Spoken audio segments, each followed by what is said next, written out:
The Man by the Fire. I want to tell you something that happened to me when I was a child. Something I have never been able to forget. I was the middle sibling, two brothers and one older, one younger, both scouts, but for whatever reason, I never was.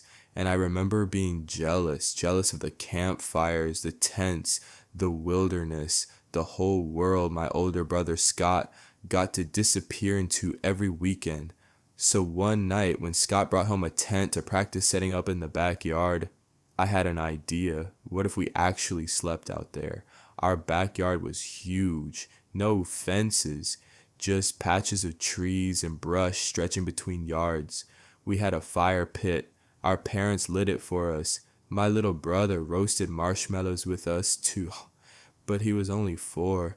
They brought him inside when it got late. So there we were, Scott and I, in sleeping bags, in the dark, Game Boys out, the blue glow of the screens, the quiet crackle of the dying fire. I was playing Super Mario Bros. 2. I could never beat it as a kid. Eventually I turned on my side and tried to sleep, but sleep wouldn't come. The sleeping bag was stiff, the ground was hard, my mind was restless. A long time passed, and then finally I drifted off. Part 2. The Eye.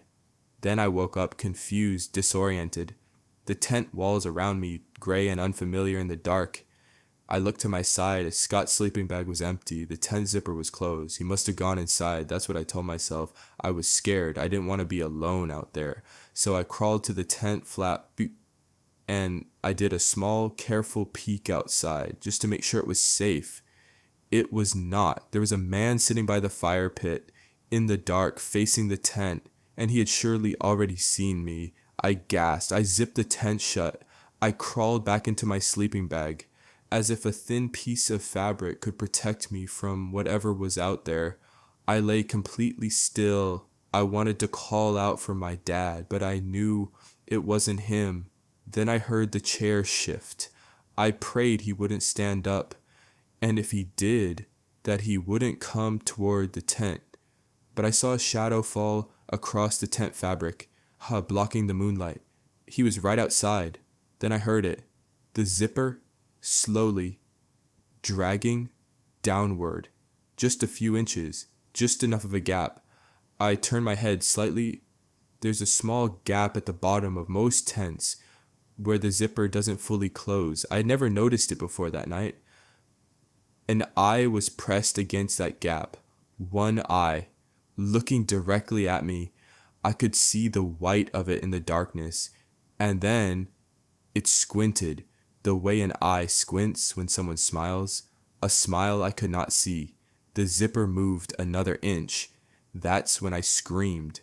Part 3. He knew my name. I kicked out of the sleeping bag, hit the tent poles, knocked everything sideways. I heard footsteps tear through the yard. The back porch light flooded on.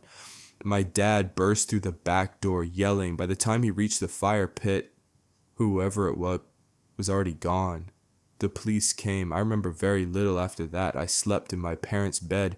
I was not the same for a long time, but the story doesn't end there. A few weeks later, maybe a month, I was at school, Catholic school, lunchtime recess, a concrete schoolyard. We were playing some running game. I had to touch the fence to be safe. I ran to the fence, caught my breath, and then a man on the other side said, "Hey." I turned. He asked me for directions somewhere. I said I didn't know. We weren't supposed to talk to strangers at the fence, and then he said, "Your name's Chris, right?" That moment is burned into my brain. His voice, the look on his face, my heart dropping. I said no. I lied to him. He smiled and said, "You don't remember me, do you?" I ran. I found a teacher. I pointed toward the fence, but by the time anyone looked, he was gone. Outro. For months after that, my parents kept a very close eye on me. Eventually, things returned to normal, but even today, thinking about it gives me a sick feeling in my chest, because I realize how easily I could not be here right now. If that man had succeeded,